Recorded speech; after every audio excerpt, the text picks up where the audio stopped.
বউ, অনেক বেলা হয়ে যাচ্ছে। আমাকে তো কাজে যেতে হবে। ঘরে যা আছে খেতে দাও।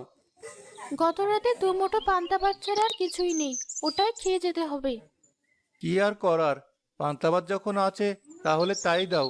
ছেলে মেয়েদের নিয়ে তাই খাই। ঠিক আছে,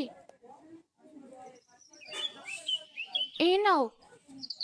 লতা, ঘরের সামনের মরিচ গাছ থেকে কটা কাঁচা মরিচ তুলে নিয়ে আয় দেখি। এখনই আনছি মা।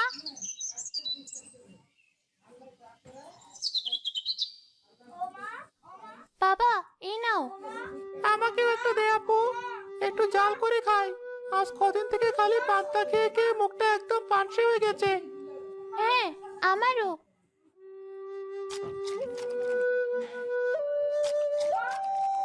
একটু ঝাল করে খেয়ে এবার ভালো লাগছে। ভাত খাওয়ার সময় এত কথা বলতে নেই। ভালো লাগছে ভালো কথা। চুপ করে খা। বেশি কথা বললে ভাত কলায় আটকে যাবে। বুঝলে বউ, গরিবের পেট বড় অদ্ভুত জিনিস। এই পেট পচা বাসি সবই হজম করতে পারে। গরিবের মুখও খুব অদ্ভুত, এই মুখে সবই মজা লাগে। কিন্তু এভাবে আর কতদিন চলবে? তোমার আর আমার কথা না হয় বাদ দাও, কিন্তু ছেলে মেয়েদের মুখের দিকে একবার তাকিয়ে দেখো। আচ্ছা, আজ একটা ব্যবস্থা অবশ্যই করব। ঠিক আছে, তাই করো। আমি তাহলে কাজে গেলাম। রোজ রোজ এদের এসব দুঃখের কথা শুনতে আর ভালো লাগে না। এদের কি কোনোদিন অভাব শেষ হবে না নাকি? কোথায় এরা ভালো ভালো রান্না করবে আর হাড়গোড় এনে ফেলে দেবে, তারপর আমি সেগুলো খাবো? সেসব তো দূরের কথা। রোজ রোজ এদের শুধু মরিচ দিয়েই ভাত খেতে হয়। আর ভালো লাগে না। আমাকে নতুন একটা বাড়ি খুঁজতে হবে, যে বাড়িতে রোজ ভালো মন্দ রান্না হবে আর আমি রোজ হাড়গোড় খেতে পারবো। কিন্তু এই অলস শরীর নিয়ে আমার যার কোথাও যেতে ইচ্ছে করছে না। আর কদিন থাকি, তারপরও যদি এদের কোনো পরিবর্তন না হয় তখন চলে যাব।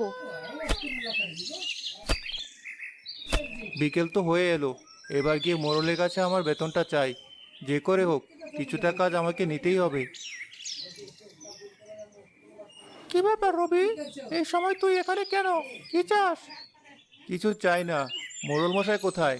ওনার সাথে দেখা করতে এসেছি। তোর কথা শুনে মনে হচ্ছে মোড়ল মশাইয়ের সাথে চাইলে দেখা করা যায়। কেন দেখা করা যাবে না? আমার একটু দরকার আছে। ও, দরকার আছে বললেই হলো? তোর দরকার তো আমার কি? মোড়ল মশাইয়ের সাথে দেখা করতে দেওয়া যাবে না। এই লেঠেল, বাইরে তো হট্টগোল কিসের? কি হয়েছে? মোড়ল মশাই, রবি এসেছে। আপনার সাথে দেখা করতে যাচ্ছে। আমি শুধু বলেছি দেখা করা যাবে না, তাতেই ও আমার সাথে ঝামেলা শুরু করেছে। আচ্ছা, ওকে ভেতরে আসতে বল। এই রবি, ভেতরে আয়। মোড়ল মশাই ডাকছেন। কি হয়েছে? কাজ শেষ করে বাড়ি না গিয়ে এখানে কি? মোড়ল মশাই, কয়েক মাস হয়ে গেল আপনি আমার বেতন দিচ্ছেন না। আমার সংসার চালাতে অনেক কষ্ট হচ্ছে। দয়া করে আমার বেতনটা এবার দিন। এমন ভাবে বলছিস যেন আমি তোর টাকা আত্মসাৎ করে ফেলবো। আরে বাবা, আমি কি ইচ্ছে করে তোর টাকা আটকে রেখেছি? আমার ব্যবসার কি অবস্থা সেটা কি তুই দেখছিস না? তাই বলে আপনি আমার বেতন আটকে রাখবেন? আপনার সবকিছু ঠিকভাবে চলছে, শুধু আমার বেতনটাই আপনি দিতে পারছেন না। দেখ, এসব ফালতু কথা বলে আমার মেজাজ খারাপ করে দিস না। আমার কোনো কিছু ঠিকভাবে চলছে না। টাকার জন্য আমার কত কিছু আটকে আছে, সেটা একমাত্র আমিই ভালো জানি। সেদিনও শুনলাম আপনার বাড়িতে আত্মীয় স্বজন নিয়ে বিশাল খাওয়া দাওয়ার আয়োজন করেছেন। সে তো তাদের টাকাতেই করেছে, আমার এক পয়সাও খরচ হয়নি। সে যাই হোক, আমাকে আজ আপনার টাকা দিতেই হবে। আমার ছেলেমেয়েরা না খেয়ে অনেক কষ্ট করছে। আমি তাদের জন্য বাজার করব। আহ, এই সময় আমি টাকা কোথায় পাবো বল দেখি? আচ্ছা, এই রেটেল, তোকে 50 টাকা দিয়ে দে দেখি। আমার হাতে টাকা আসলে তোকে দিয়ে দিচ্ছি। কি, 50 টাকা? 50 টাকা দিয়ে আমি কি করব? এতদিন পর টাকা চাইতে এসেছি, আর আপনি কি না আমাকে 50 টাকা দিতে চাইছেন? আমার কাছে টাকা নেই তো কি করব বল? ছেলে মেয়েদের কথা বললি বলে রেটেলকে বলে 50 টাকা দেওয়ার ব্যবস্থা করছি, যাতে করে কিছু একটা কিনে নিয়ে যেতে পারিস। এখন তুই যদি সেটাও না চাস, তাহলে আমার আর কিছুই করার থাকবে না। এই 50 টাকা না নিলে এই মোড়ল আমাকে 1 টাকাও দেবে না। তার চেয়ে ভালো এই 50 টাকায় নিয়ে যাই। আচ্ছা বেশ, 50 টাকাই দিন। তবে যত তাড়াতাড়ি পারেন আমার সব টাকা দিয়ে দেবেন। বেশ, এখন এই 50 টাকা নিয়ে যা দেখি। এই নে তোর 50 টাকা।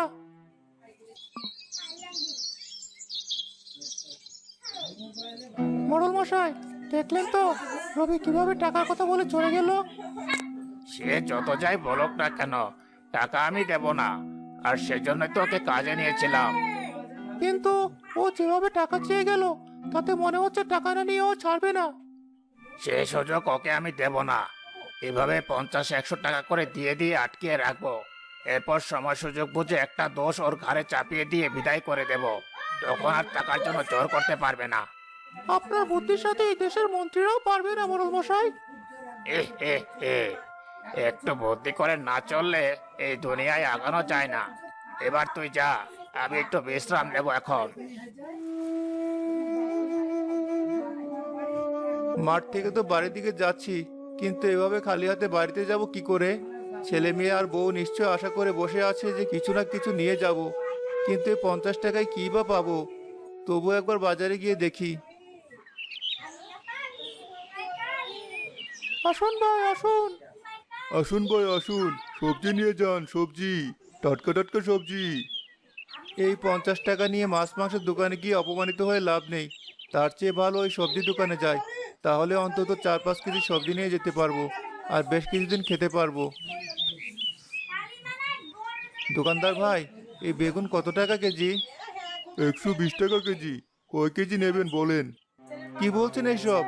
বেগুন 120 টাকা কেজি কি করে হয়? আমার সাথে কি আপনি মজা করছেন? 150 টাকা কেজি ছিল, কমে এখন 120 টাকা কেজি হয়েছে। কিসব আবল তাবল কথা বলছেন আপনি? 20 টাকা কেজির বেগুন কিনা 120 টাকা কেজি? আপনি কি অন্য দেশ থেকে এসেছেন? দেখুন ভাই, এখন বেচা কেনার সময়, অযথা আমার সাথে মশকরা করবেন না। নেওয়ার হলে নেন, তা না হলে চলে যান। আমাকে কি দেখে মনে হচ্ছে আমি আপনার সাথে মশকরা করতে এসেছি? আসলে অনেকদিন বেগুন কেনা হয়নি, তাই সঠিক দাম জানি না। আচ্ছা, এই বরবটিগুলো কত টাকা কেজি? এগুলো 60 টাকা কেজি। কি জ্বালায় পড়লাম, সবকিছুর এত দাম! এদিকে আমার কাছে আছে মাত্র 50 টাকা। দোকানদারকে যদি বারবার এটা সেটার দাম জিজ্ঞেস করি, তাহলে সে বিরক্ত হয়ে আমার কাছে আর কিছু বিক্রি করতে চাইবে না। তার চেয়ে ভালো সত্যি কথাটাই বলি। এই যে ভাই, কি হলো? এখানে দাঁড়িয়ে কি ভাবছেন? কিছু নিলে নেন, নাহলে চলে যান। ভাই, দয়া করে রাগ করবেন না।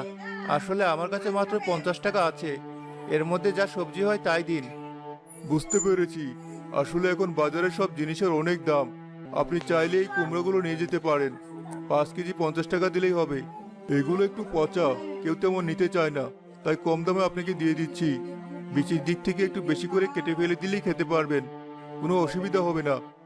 ঠিক আছে, তাই দিন। খালি হাতে যাওয়ার চেয়ে এটা নিয়ে যাওয়া অনেক ভালো।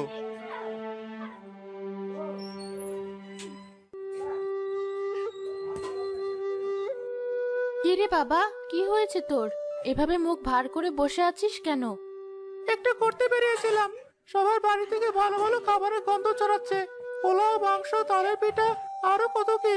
আমরা এসব চোখেই দেখতে পাই না, খাওয়া তো অনেক দূরের কথা। তার মানে এই গ্রামের অনেক বাড়িতে ভালো মন্দ রান্না হয়, শুধু এরাই এত গরিব। আর আমি ভুল করে এদের বাড়িতেই এসে উঠেছি। কাল পরশু আমি নতুন বাড়ি খুঁজতে বের হব। অন্যের খাওয়া দেখে এভাবে আফসোস করতে হয় না বাবা। মা, আশেপাশে সবাই কত ভালো ভালো খাবার খায়, আর আমরা তরকারি দিয়ে দুমুঠো ভাতও খেতে পাই না। তাহলে কি আফসোস করব না? না, সৃষ্টিকর্তার কাছে দোয়া করবি যেন আমাদেরও আল্লাহ তৌফিক দান করেন। আর তোর বাবা সকালে বলেছে তো আজ কিছু নিশ্চয়ই নিয়ে আসবেন। কই, কোথায় গেলে? ওই দেখ, বলতে না বলতেই তোর বাবা চলে এসেছে। বাবা, কি নিয়ে এসেছো এতগুলো? কুমড়ো নিয়ে এসেছি মা। তোর মাকে বল সুন্দর করে কুমড়োগুলো ভাজি করতে। কই দেখি। এ কি, এই কুমড়ো থেকে এমন পচা গন্ধ আসছে কেন? টাকা দিয়ে পচা জিনিস কিনে নিয়ে এসেছো? না মানে, দেখে নিয়ে এসেছি। এসব কি বলছো বাবা? তুমি কি পাগল হয়ে গেলে? দেখি এমন পচা কুমড়ো নিয়ে এসেছো। আমি পাগল হইনি রে মা, মোড়লের কাছে টাকা চাইতে গিয়েছিলাম। সে আমাকে মাত্র 50 টাকা দিয়েছে আর বলেছে এখন কোনো টাকা দিতে পারবে না, ওনার হাতে যখন টাকা হবে তখনই টাকা দেবে। সেই 50 টাকা নিয়ে আমি বাজারে গিয়েছিলাম, কিন্তু বাজারে সবকিছুর দাম এত বেশি যে এই পচা কুমড়ো ছাড়া আর কিছুই কিনতে পারিনি। পচা জায়গা থেকে একটু বেশি করে ফেলে দিয়ে বাকি অংশটুকু রান্না করো। ঠিক আছে, এছাড়া আর তো কোনো উপায় নেই আমাদের। আমি এখনই এগুলো কেটে ধুয়ে রান্না করছি। কে এক পচা কুমড়ো নিয়ে এসেছে, তাই নিয়ে এমন হই হুল্লোড় শুরু করেছে। আমি মনে করেছি না জানি কি।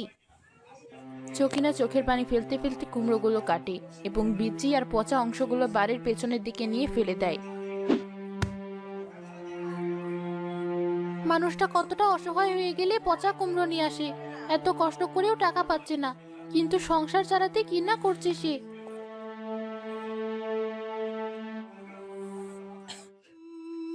আহারে, এদের এত কষ্ট। আমি শুধু শুধু এদের উপর এত রাগ করছিলাম। থাক, রাগ করবো না। কিন্তু আমার জায়গার পাশেই এই পচা কুমড়ো ফেলে রেখে গেল। এবার এখানে আমি থাকবো কি করে? এক কাজ করি, জাদু দিয়ে এই বিচিগুলোকে গাছ বানিয়ে দিই, তাহলে আর গন্ধও থাকবে না, আবার ওরাও শাকসবজি খেতে পারবে।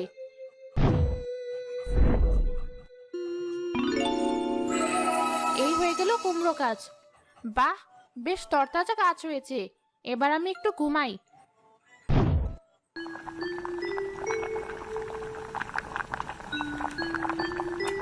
পচা অংশ ফেলে দিয়েও বেশ খানিক তরকারি হলো, আর রাত পচা বলে ঘরে রেখেও দিতে পারলাম না, একেবারে সব রান্না করতে হলো। ভালো করেছো। পচা কুমড়ো হলে আমরা অনেক দূর পর তরকারি খেতে পারবো, এটাই বা কম কি? হ্যাঁ বাবা, যত ইচ্ছে খাবি। অনেক তরকারি রান্না করেছি, কাল সকালেও খাওয়া যাবে।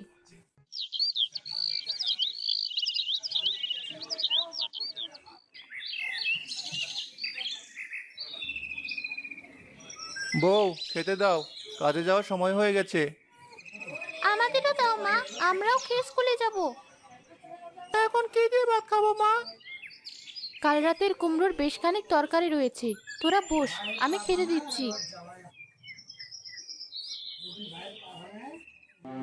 ছি ছি ছি, কি হলো, এমন করছো কেন? ভেবেছিলাম পচা কুমড়ো রান্না করে রাখলে হয়তো নষ্ট হবে না, সকালেও খাওয়া যাবে, কিন্তু এই তরকারি দেখছি একদম পচে গন্ধ হয়ে গেছে। কি আর করার, রিজিকে নেই আমাদের। প্রতিদিনের মতো আজও তাহলে পান্তা ভাত দাও, খেয়ে তাড়াতাড়ি যাই। একটু দেরি হলে আবার একদিনের টাকা কেটে নেবে। টাকাই তো দেয় না, আবার কাটবে কি? এই নাও ভাত। আমাদের কপালটাই আসলে খারাপ মা। আমাদের কপালে সুখ সহ্য হয় না, সামান্য হাত পচা কুমড়োর তরকারিও আমাদের কপালে জোটে না। দুঃখ করিস না বাবা, আজ আবার যাবো মোড়লের কাছে, জোর করে হলেও টাকা নিয়ে বাজার করে আনবো। কালও তো গিয়েছিলে, দিয়েছে কি? আজও দেবে না?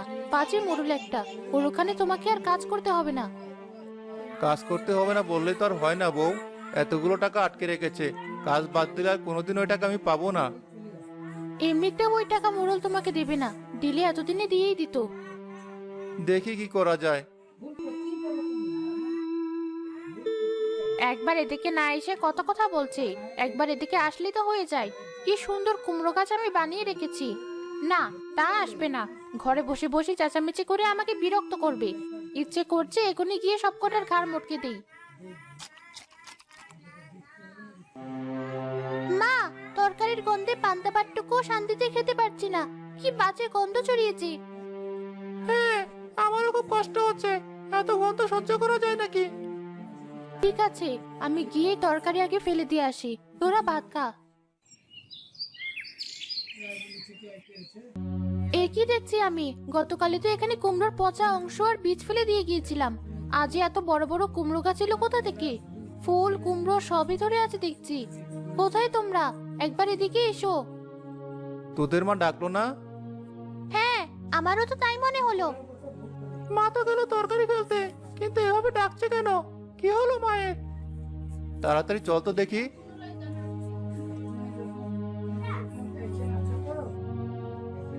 কি হয়েছে, এভাবে ডাকছো কেন? এই দেখো কত বড় বড় কুমড়ো গাছ, আর কুমড়োও ধরে আছে। কুমড়ো যখন ধরে আছে, তাহলে এতদিন রান্না করনি কেন? গতকালও আমি যখন এখানে কুমড়োর পচা অংশ আর বীজ ফেলতে এসেছিলাম, তখনও এই গাছ ছিল না, আর আজ এসে দেখি এত বড় বড় সব গাছ। কি সব অদ্ভুত কথা বলছো তুমি? একদিনে গাছ গজিয়ে তাহলে এত বড় হয়ে গেল? তাই কখনো হয় নাকি? এই গাছ আগে থেকেই ছিল, তুমি নিজেই খেয়াল করনি, আর এখন হঠাৎ করে দেখে অবাক হয়ে যাচ্ছ। আবোল তাবোল কথা বলো না, এটা কি ছোট কোনো জিনিস নাকি? আমি এখানে অনেকদিন পর পর আসি যে আমার চোখে পড়বে না? এর পেছনে নিশ্চয়ই কোনো কারণ আছে যা আমরা এখনো বুঝতে পারছি না। আচ্ছা, যা আছে আছেই। তুমি এখন এই কুমড়োর ফুল সব নিয়ে রান্না করো, আমি কাজে গেলাম।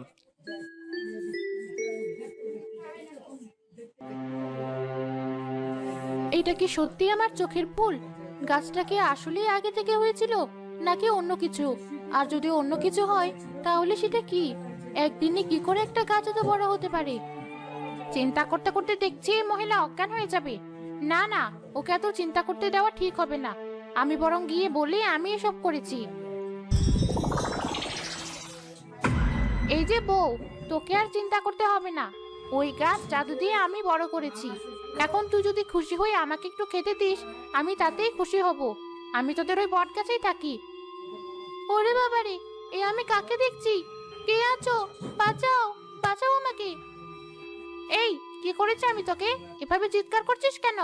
চুপ কর, চুপ কর বলছি। এজন্যই আমার এই মানুষদের একদম পছন্দ হয় না। কে আছো? বাঁচাও, বাঁচাও আমাকে।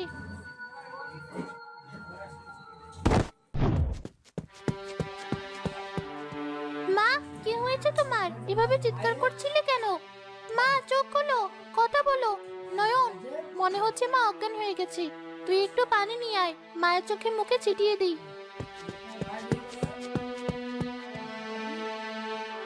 এই নে আপু, পানি ছিটিয়ে দে। তবুও মায়ের জ্ঞান ফিরছে না। যা, গিয়ে বাবাকে ডেকে নিয়ে আয়। নয়ন মোরলের বাড়িতে যায় তার বাবাকে ডাকতে। ওদিকে তার বাবা মোরলের সাথে তর্ক করছিল। আমি অনেক সহ্য করেছি, আর পারবো না। যে করে হোক আপনি আমার সব টাকা পরিশোধ করবেন। কিসের টাকা? তুই কাজ করার পর থেকে আমার জমিতে ঠিক করে ফসল হয় না, ফাঁকিবাজি করে টাকা চাস? তুই কোনো টাকা পাবি না। আমার টাকা সব বুঝিয়ে না দিলে গ্রামের সবাইকে নিয়ে আসবো। আবার লেটেল দিয়ে তোর হাত পা ভেঙে দেবো আমি।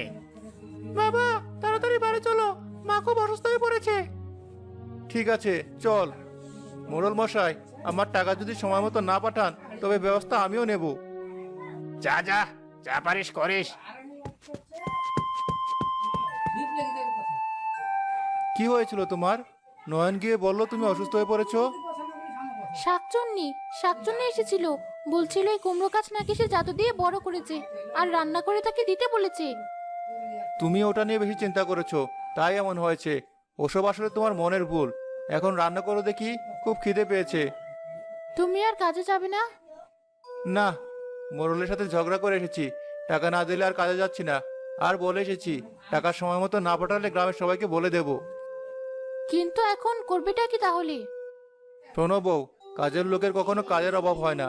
আর আমি যে সব কাজে পটু তা এই গ্রামের সবাই জানে। আজই দেখবে একটা কাজের ব্যবস্থা করব।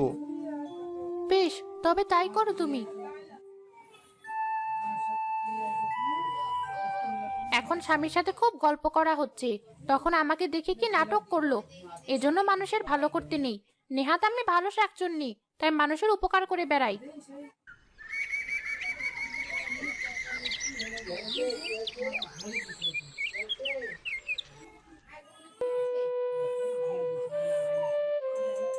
মা, সবার বাড়িতে তালের পিঠা বানাচ্ছে, আমাদেরও বানাও না মা। চারদিকে তালের বড়ার গন্ধে কেমন মোমো করছে। আমাকে তালের বড়া